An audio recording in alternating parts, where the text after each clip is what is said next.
Filmed, so I'll just stand in the same place. My name's Graham Smith.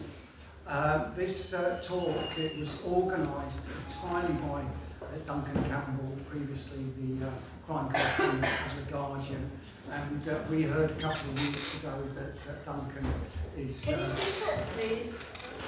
Sorry, we heard a couple of weeks ago that Duncan is seriously ill in hospital. Tried to get in touch with him, but we haven't managed to. So we were thinking he may just turn up, but he hasn't. It would appear. So we're thinking very much about him. He wrote the blurb for the talk, and it was very much to do about his experiences as a journalist that was sued by police officers for a story he ran. Front page story in January 1992 on corrupt police officers working out of Stoke Newington police station. He contacted me, asked me if I would talk as well. I wasn't sure I could do it, so Chaz stepped in, and now it's Chaz, who's also a member of the HCDA, as I was a member of HCDA. So you have Chaz and myself, and I'm starting off. The subject of my talk isn't so much events then, as much more recent events with the undercover policing inquiry, spy cops, which I'm sure many of you have heard about, and the fact that while we were doing this work, we were being reported on. And what I've done is uploaded onto the Stoking Up Trouble page of the Hackney History Festival website. You will find a list of references there, a bit of background on HCDA, and a list of links to undercover police inquiry documents, which you can follow if you wish. So, first of all, Hackney Community Defence Association was set up in July 1988, and it was a police accountability campaign.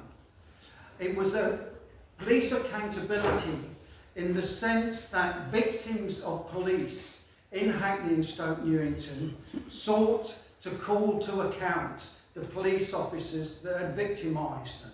And they did this, or we did this, by suing the Commissioner of the Metropolitan Police.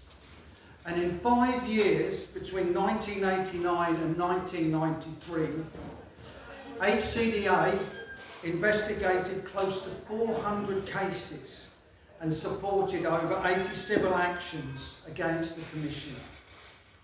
And we estimated that the Commissioner paid out over £1 million in settlements or court awards to victims of Stoke Newington and Hackney Police. So that's HCDA. There's more on the page, on the web page. Now, the Stoke Newington drug scandal, which is where Duncan came in, was January 1992 that he ran his front page story, and it was after a meeting that I had with Duncan about our drug cases. And it was a front page story about 5 Stoke Newington police officers that had been transferred to other duties because allegations that they were dealing in drugs. And over the next 2 to 3 years, the scandal unfolded. And between January 1992 and late 1994, the Stoke Newington drug scandal was HCDA's priority. we set up a subgroup, we investigated 90 cases, and we supported people through the criminal courts and the Criminal Court of Appeal, winning most of the cases. We held regular press conferences, and there was coverage in the national and London broadcast and print media, including a World in Action programme called the Crack Connection. In shouting, I'm probably going to lose my voice. So that's that part of the background. Now, the undercover policing inquiry was set up by Theresa May in 2015. It was set up to examine the activities of the Special Demonstration Squad, which was a special branch unit comprising undercover police officers that infiltrated political and community campaigns. Now, many of the reports of the Special Demonstration Squad are missing. Now, you may have heard in the news about the fact that the Met, before the inquiry started, was very busy shredding a lorry load of documents, so it would never come to light what had happened. But there are many reasons. It's a long time ago. The Special Demonstration Squad was set up in 1968, and it was 2000 or the early noughties that it stopped functioning. But what this means is we are never going to get a full picture of police spying on what were lawful political and community groups. Now, throughout the undercover policing inquiry, the inquiry has been sitting now for close, I think it's 8 years, set up 10 years ago, and it's still hearing evidence. I'm going to be giving evidence in October. And throughout proceedings, the Met has maintained that the intelligence gathered by the undercover officers was primarily in order to gather intelligence on the risk of disorder at political demonstrations, protests, marches, pickets, and what have you. And the Met accepted that the secondary purpose of the SDS undercover reporting was the special branch working very closely with the security service, MI5, on gathering intelligence on political subversion. So these were the two purposes of the undercover reporting, surveillance that the Met has admitted to. And the Met has apologised for the fact that these groups, politically community organisations, were spied upon. Now, HCDA and myself were spied on by at least 7 undercover officers who submitted at least 44 reports between 1988 and 1998. Now, HCDA discontinued in 1995. So for 3 years after we ceased to be active, undercover officers were still reporting on what we were doing. And my story of the undercover policing and Stoke Newington starts with a report of 24th of January 1983, a special branch report entitled Police Accountability Campaigns and Political Extremism. And what the special branch did was conflate police accountability campaigns with political extremism. And this was a report that was highly commended by command officers of the Metropolitan Police and widely disseminated among command officers and to MI5. And the report, at the heart of the report, was the Greater London Council Police Committee Support Unit, and the Police Committee Support Unit, and the campaign at that time to set up a police authority for London. And in that special branch report, it condemned this activism as political extremists seeking to take control of the Metropolitan Police. And they did this in the report by pointing out or labelling councillors and workers at the Police Committee Support Unit as left-wing extremists in the guise of Marxists, Trotskyists, Communist Party members and Irish Republican sympathisers. In addition to the Greater London Council, the report, and you can look at this report, the link is on that web page, and details were included of London Borough Police Committees and Police Committee Support Units, and the affiliations of their members and staff. And that included the Hackney Police Committee and Support Unit. Also, the activities of local police monitoring groups, the Newham, Southall, Greenwich, and also the NCCL, the National Council for Civil Liberties, and Inquest.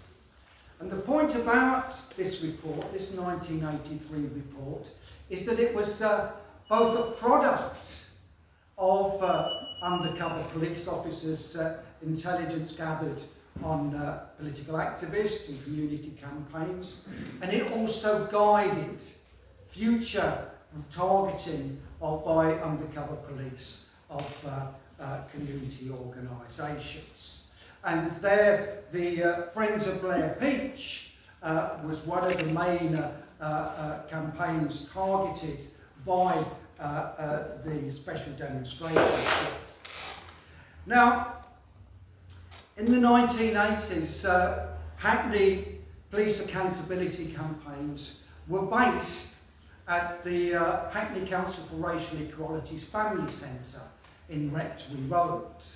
And this was targeted as early as 1981 by the Special Demonstration Squad, and when they've reported on a public meeting organised by black people against state harassment. The first defence campaign targeted by the undercover police was the Night Defence Campaign. And this was in December 1981 when a detailed report was submitted on a march organised by Hackney Black People's Association and the Hackney Legal Defence Committee in support of Mrs. Nellie Knight and her two daughters, Jennifer and Janice, who had been arrested, assaulted and racially abused by Stoke Newington police officers. The three were acquitted of all charges the following year. So there we can date back this targeting back to early 1981. One of the causes célèbres was that of Colin Roach, who was shot dead in Stoke Newington police station on 12th of January 1993. That's 12 days before this special branch report conflating police accountability campaigns with political extremism.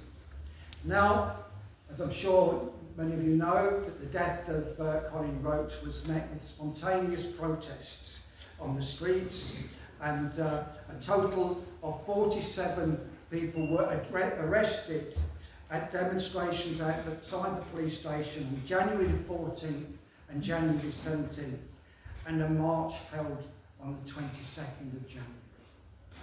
The Roach Family Support Committee was set up on the 17th of January 1983 at a meeting of over 150 organised by Hackney Black People's Association. So this is obviously a target for the Special Demonstration Squad. Their first report was on the 2nd of February. That's after this eruption of anger at Colin Roach's death, and after the Roach Family Support Committee had been set up. And this report concerned the attendance of a member of the Revolutionary Communist Party at the Central Organising Committee of the Roach Family Support Committee, a meeting that was only attended by 3 people. There are other SDS reports that I won't go into on the Roach Family Support Committee, but each one focuses on the fallout between the committee and left-wing groups, mainly the Revolutionary Communist Party and the Revolutionary Communist Group. The importance of the Roach Family Support Committee, it's established itself as a prominent role in the black community and black activism, and it was reported on, included in the SDS's 1983 annual report, and it was analysed as part of the special branch analysis of the Revolutionary Communist Group. So the Roach Family Support Committee was labelled as part of the Revolutionary Communist activism. And this can be attributed to 2 factors. Firstly, it shows how that report, the 1983 Special Branch report, informed Special Branch and Metropolitan Police thinking at that time on police accountability campaigns and black activism. But it did more than that, and what we find was there was an inability of the Metropolitan Police to actually infiltrate black communities and black activists. And what they did, rather than actually report accurately on what may be happening, they reported everything second-hand on what was being said among white left groups. And I think those of you that have followed the undercover policing inquiry will know this is what's happened with the Lawrence family. And the Met have said, we didn't spy on them, it's just that when people reported to the meetings that we attended, that's when we reported on them. Now this isn't collateral reporting, as they tried to say. This is them doing the best they can under difficult circumstances, because they did not have access to these organisations. And we find that again and again. We find in a note, MI5 note, of a meeting with a manager of the SDS and with an undercover police officer who was deployed in the field. That officer's name was Timothy Spence, and that his target was the Stoke Newington Family Centre. And here we find evidence of the targeting of a community centre run by Hackney Racial Equality. And he went on to spy on the campaign against the police bill and Hackney Police Monitoring Group, both of which were based at the Family Centre and on a Hackney Police Committee. In fact, the Night Defence Campaign, the Roach Family Support Committee, the Trevor Moniville Campaign and HCDA were all based at the Stoke Newington Family Centre. When the Family Centre closed in 1992, HCDA set up with Hackney Trade Union Support Unit the Colin Roach Centre as an independent political centre. So here we see the undercover police targeting police accountability campaigns in Stoke Newington by targeting the Family Centre. Now, Timothy Spence deployment in the field finished in 1986, mid-1986, and that was before the Trevor Moniville campaign was set up. Trevor Moniville was held in custody in Stoke Newington Police Station. His father didn't know where he was and reported his son missing. He was told that they didn't know where he was. He found his son several days later on the floor of a prison cell in Brixton Prison, and he had to undergo brain surgery. And then on seeing the custody record, it was noted that Trevor was in the Stoke Newington police station while his father was reporting him missing. Now, there's only one undercover police officer report that's been disclosed to the undercover policing inquiry, and that was submitted in March 1987. Again, there was a spontaneous response in the community to what happened to Trevor and his family. And it was after that, in March, January 8th, Trevor had his surgery. And it was March 1987 before the... yes, I will, thank you. Sorry.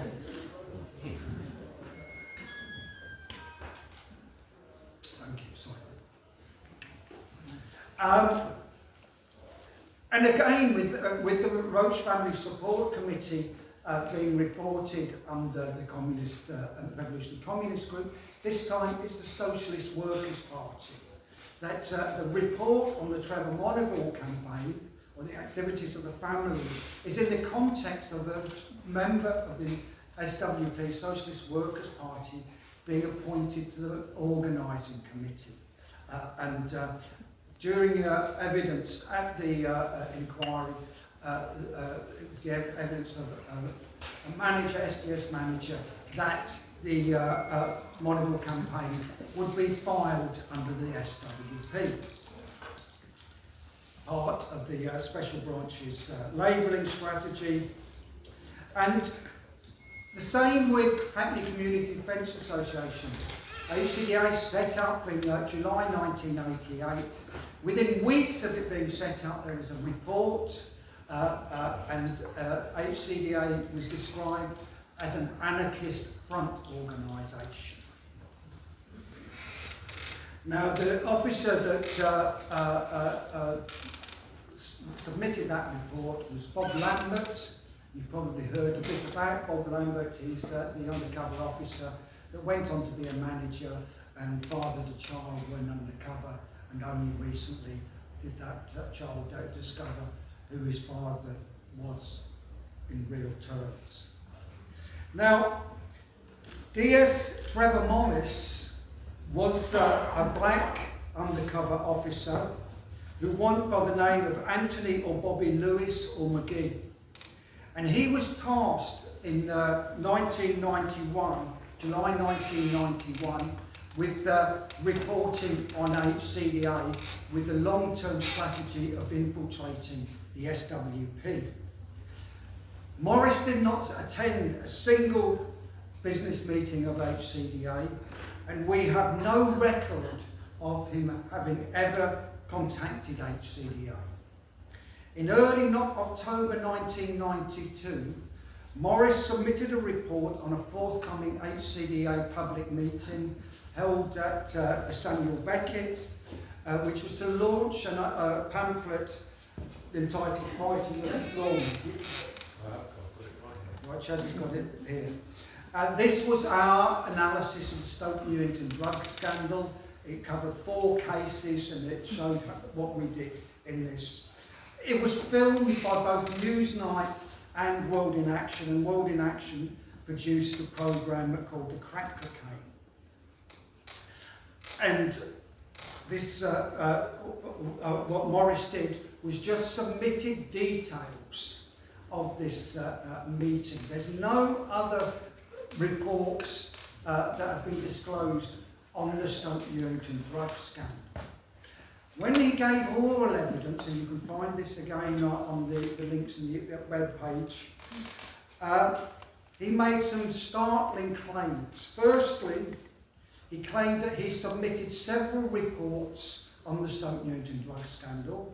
He was surprised that they weren't available to the inquiry. In those reports, he claimed that he set out what action needed to be taken, and that his wish was to stamp out police corruption. That he believed that there were Stoke Newington officers were corrupt, and he was going to do something about it. Most importantly, he claimed that HCDA gave him access to our files. He said that he knew the individuals involved in HCDA, and we just brought him in so that he could look at the files. Asked why we would do that, he said, well, he was a member of the SWP, and that we wanted to mobilise people on our demonstrations, and that SWP could mobilise people for us. So that was the exchange. And sixthly, we thought he was okay because he was a black guy. And the point is, on all of those factors, I think the guy is a bit of a fantasist, and certainly seems to have been disbelieved by the inquiry team.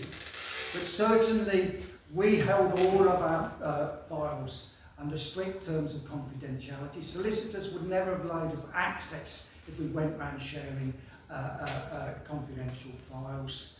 And as I said, with no record of this guy under any of his cover names. He may well have got to look at our files, but he could only have done so without our knowledge and our permission. And if he did look at our files, he would have been in breach of legal professional privilege. If you know the Colin Roach Centre, possibly also you know that in 1994, December 1994, the centre was broken into. It was burgled, and it was thought at the time it was the special branch. Trevor Morris at that time was still deployed in the field. He may have been involved in it, we don't know, that's pure speculation. But it does fit the times. So, just to conclude, now I'm sure that the interest in the Special Demonstration Squad has focused on very much on how officers sought to maintain their credibility undercover. They did this by stealing the identities of their children and by entering into sexual relations with women activists or women close. And that's really what the publicity has been about, the undercover policing, the Special Demonstration Squad. Today what I've done is I've just looked at one group of activists, community activists, persons, HCDA was a self-help group, persons victimised by police in one form or another, who sought to call police to account for what was done to them. We were not targeted because of our politics or for we posed any threat to public order. We were targeted solely because we campaigned against police crime and for police accountability. I'm now going to hand over to Chaz to talk about his experiences.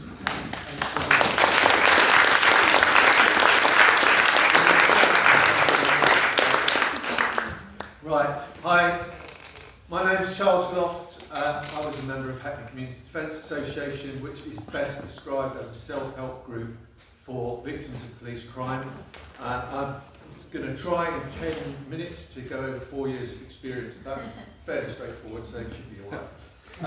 I got involved in Hackney Community Defence Association because I was a victim of police crime. I was wrongly arrested and falsely imprisoned and maliciously prosecuted by the Metropolitan Police when I was, as a result of going on a demonstration against the poll tax in March 1990. Quite happy to discuss the details of that, but because I've got to condense it, I'm just going to move on to the important bit, right? So I was arrested, I was accused of kicking a police officer in the head and punching a police officer. A fray, serious offence. I'd have gone to prison. The first day of my trial, a guy got 2 years for kicking a police van, so I figure I'd have got more than 2 years. And I was completely innocent. I did not do anything to justify my arrest. So, and I was acquitted. A unanimous verdict after less than half an hour. So the reason that I was acquitted was because my case was taken up by HCDA. Otherwise I would have gone to prison. And the older I get, the more I realise what a big deal that would have been. I've got a really nice job, I've got a PhD, a degree, nice house. I wouldn't have any of that if I'd gone to prison for kicking a police officer in the head. HCDA saved my arse by having a photographer on the demonstration, first of all, who took photographs of my arrest, and from that we were able to find witnesses who'd seen me not doing anything except lying on the floor before I got grabbed by a couple of cops. They also turned up at the court to, because pretty much everyone who got arrested, there was like one court date, and Graham came down to the court, I think some other people came, and they sort of said, come along to the family centre, come to a meeting for the people arrested. So I went along, they got all the photographs out, and we went through seeing who was in what photographs and how we could find witnesses. Then, when I went to trial, my barrister was going to be Keir Starmer, that guy. I don't know why you're laughing. I went to the pre-trial meeting, and I thought, this geezer seems to know what he's doing.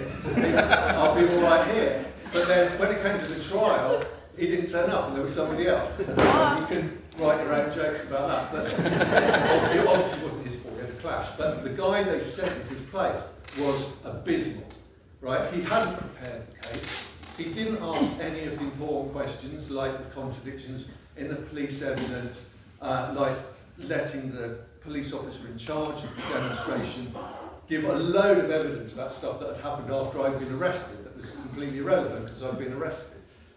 And then he confused one of the police officers about the location of the photographs. And he was the one confused, not the cop. And then he actually told me at lunch, you're going to have to change your evidence to fit in what I've done with what I've done with police, which means we can't call your witnesses. And, you know, I was like, in my first year at university, he was a barrister, I agreed. And fortunately, I then saw, I think it was Graham, but Graham and other people from HCDA, and they were saying, don't do that. Why would you do that? Your barrister's telling you to lie. Don't lie, because you're innocent. And that gave me the confidence to say to him, no, we'll stick with what the witnesses are going to say. And you know, I feel eternally guilty for there was a woman called Liz who gave evidence, and I never thanked her. So if she ever sees this, I'm eternally grateful. And the other one was Tony Hall, the photographer who also did a lot of cartoons for us. He was this fantastic old Workers' Revolutionary Party guy. I remember him being asked some stupid question by the prosecution, just pulling out a load of film and going, well, which one do you want to look at? And the jury laughed, which is always a good sign. So anyway, I gave evidence, which I actually enjoyed. It was the first time to say what happened and how ridiculous the charges against me were. And I was acquitted, and I can still feel the joy of walking out of the court, pulling the tie off like a noose, and being free, and this was over. But the thing was that I'd been acquitted, but I'd had 4 months of every night, I remember every night just longing for sleep because it meant I didn't have to worry about this prospect of prison. And it's, no one wants to go to prison, but when it's something you haven't done, that really plays on your mind. So my revenge, the way I dealt with that, was to volunteer for HCDA, which a lot of people in my situation did, and to try and help other people in the same position. And that was the whole concept behind it, a self-help group. And the therapeutic value of being able to do that was, you know, that helped me deal with what had been a really traumatic experience for me. And I don't know, how long have I been? Well, I don't know. Okay, 5 minutes, right, I've got another 5. Yeah. So I want to tell you about 3 cases that I worked on as a volunteer, right? First one, Pembury Estate. The police raided 2 flats that were being used by drug dealers. They cordoned off an area which included some other flats. And a guy called Lester, something or other, West Indian guy, about 5'4", came home after a few days away with work and wasn't allowed into his flat. Got into an argument with the police about that. They arrested him. It was like threatening words of behaviour or something. He didn't assault them. And then his daughters objected to them sitting on him, and they arrested them. Completely unnecessary event, a typical HCDA case that resulted from the complete alienation of the police force at that time from the population a bunch of white police officers, almost all white, who didn't live in the area, on the Pembrey estate with a large black population, dealing with a black family. Typical statements would be, then she became agitated. A sort of racist characterisation of how a black person might react to being told they can't go into their own home, even though they haven't done anything and they've been away for 3 days. And what I learned from that case, and this is probably blindingly obvious to you, all of you, but it wasn't obvious to me until then, was that when I'd been wrongly accused, my parents, I grew up in South London. I went to a school with a load of kids from the council estate. I didn't come from the council estate. My parents paid for me to have a tutor so that I could get a scholarship to a private school, because they didn't want me to talk like I came from South London. They wanted me to talk like I had a private education. And I always felt how poncy, but I didn't. And I've never been more grateful for that than when I stood in the dock accused of something I could go to prison for. And I'd been arrested with orange hair, wearing the clothes you'd associate with punk rock guitarist, which I was. And when I went to court, my dad bought me a suit, I dyed my hair so it looked natural. And when I saw the people we were representing from Pembrey Estate went to court, they couldn't do any of that. They were black, they were working class, and they got treated like black people and working class people get treated. And I know it's like easy to talk about privilege and stuff as concepts, academic concepts, but that was what brought home to me, that I could walk away from having orange hair and being a punk and a squatter, and they couldn't walk away from being black. And most of the cases we dealt with involved black people who in exactly that kind of circumstance, with a racist, what was then. I'm not going to talk about police now because I don't know anything about it, because I'm well off and I live in a nice area. But then it wasn't institutionally racist, it was an institution of racists. So that was the first case I worked on, and we lost it because technically, that was the awful thing, technically they were guilty, but it was all completely unreasonable. So the second case I wanted to talk about was briefly Rennie Kingsley, who was one of the guys who was involved in the drug squad corruption, right? So Rennie Kingsley, he wasn't involved in it, he was a victim of it. Rennie Kingsley lived above an off-licence in Dalston Lane, and for one reason or another, he realised that somebody he knew was involved in a corrupt relationship with a police officer around an illegal drinking den. Rennie had no involvement in any illegal activity, but he became aware of it. Who do you go to when you find out about police corruption? Well, Rennie wrote to the Commissioner and the Queen, and those letters, you can imagine them come into the Queen's office, she doesn't get to see it. Some geezer goes, well, better send that to the Commissioner. The Commissioner's office, they go, oh, we better send that to the head of Stoke Newington Police. And then he sends it to Stoke Newington CID. Like, oh, we've had this complaint about corruption, what are we going to do about it? And it landed on the desk of Roy Lewandowski, better known as Officer X, the very officer who was complaining about it. And what Roy Lewandowski did about it was he went round there and planted cocaine and that LSD on Rennie, and Rennie went to prison for 4 months. And you can read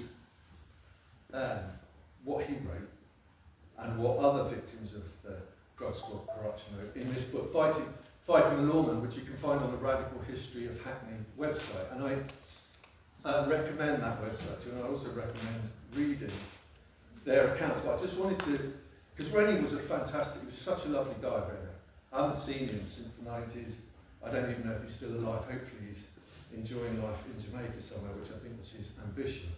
And he was eventually, his conviction was quashed. But he said at the time, justice, we are being misled. There will not be any justice. They will put something together which will hide the level of corruption. It will show that it does not go beyond street level. These people are not trying to find out the truth. They are more concerned about how many people know it is going on than about how many officers are involved and how far up it goes. And I'm afraid to say that I think Rennie was right about that, because Roy Lewandowski eventually came unstuck because he stole the contents of a manslaughter victim's home, which was, relatively speaking, quite a minor offence because he was making £2 grand a week selling cocaine.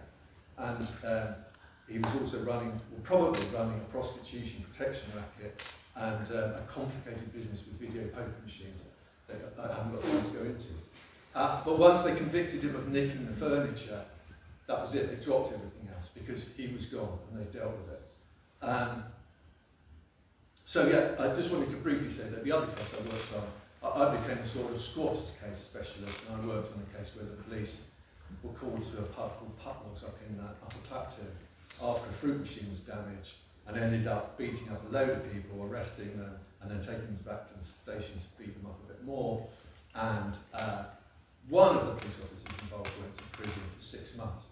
So I know you want me to wind up, so I'm just going to tell you two things. First of all, I think what made Hackney Community Defence Association a far more effective organisation than the Angry Brigade, which we heard about earlier, was that our success was based on our ability to win cases. And we put the work in. We found witnesses, we organised meetings, we got evidence, we won cases. Graham came up with a great innovation of a database. This is 1991, right, so I didn't even know what a database was. A database of officers, which meant that we could link who had been caught out lying in what case, which meant those officers could never give evidence again, because as soon as you put them in the witness box, you could go, right, well, what about this other case where you were saying to have been lying in a very similar case? The other thing we did was sue the police, someone in the room who was instrumental in that, and is a great success, that because we were costing them so much money. So they did actually have to start doing something about it. And as I say, I don't want to talk about how successful that was or wasn't, but it certainly seemed like they were responding. The other thing I wanted to just quickly mention to give you a feeling of what it means to be involved in a campaign like this. I got kidnapped by drug dealers. I haven't got time to explain why. I was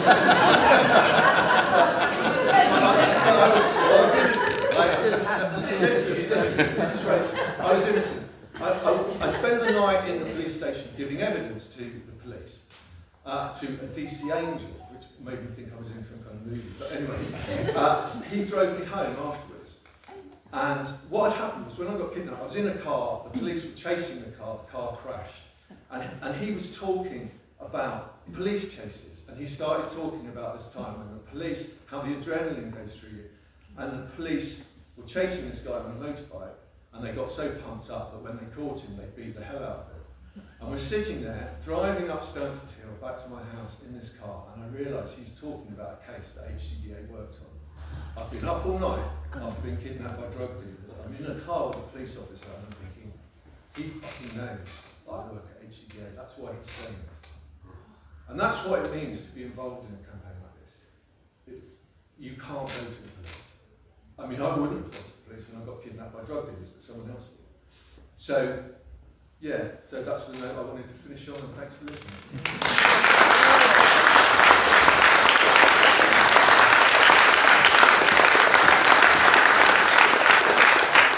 Questions, contributions. I do have to correct Chaz. The person whose idea it was actually Russell Miller. Oh, apologies. The database. That's the database. It's a question for you, I guess, which is what would be a good outcome for the undercover policing inquiry for you?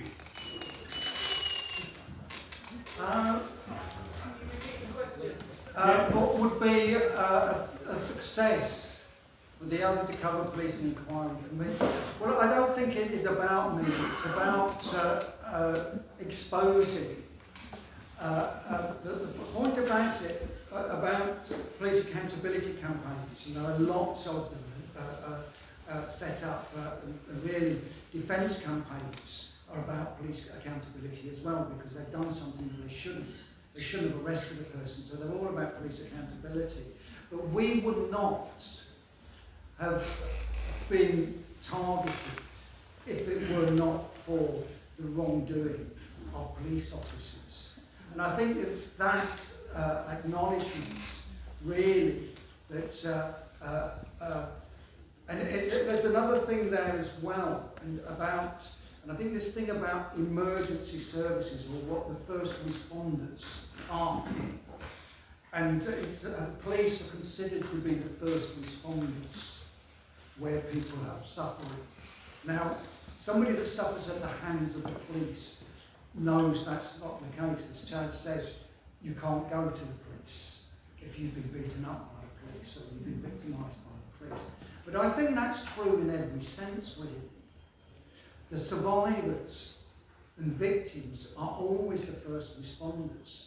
And I think that was brought to me quite recently, actually. So I live in Manchester now. I lived in Manchester before I lived in Hackney. But was the arena bomb. And the police wouldn't let the fire service or the ambulance service near.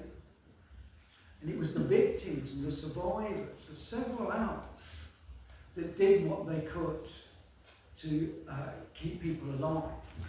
And I think there should be some recognition of that. I think that's, it's a fallacy about the police being this great protectors of society, because they're not. And it's the victims of crimes that really quite often have to manage on their own before somebody from the state intervenes. And that's when it goes as it should do. But in these cases, there's nobody there apart from the victims. And that's why we set up the HCDA. It'd be great if you could use your expertise to help the current situation with the Palestine protesters and all the journalists being arrested. There's a lot of fear around the Palestine movement with arrests. So have you done anything? Are you getting involved with that at all? Well, no, I don't live in... or your HCDA, former HCDA people? Well, the thing is, I think we were always surprised that nobody else did what we did. But and it was unsustainable, because the thing is, it was exhausting for the people that did it, and also part of that healing process is getting on with your own lives. So people leaving HCDA was then being successful in having put it behind them, if you like, one way or another. And we never had funding. We never sought funding. Nobody would have funded us. And so we, it's what we could raise ourselves, and it, there were, I don't know, jumble sales and things like that. It was all done on a budget, and we had to live as well. So, I was so surprised other groups didn't take it up. Nobody else, as far as I'm aware, there's been nothing since HCDA. Yeah. 2 more minutes.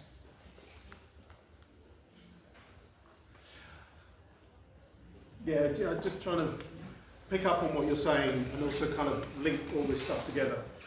We're talking about a time in the late 90s, well, the 90s, when the community still had the power to fight back, when the state had less power. It still had massive power.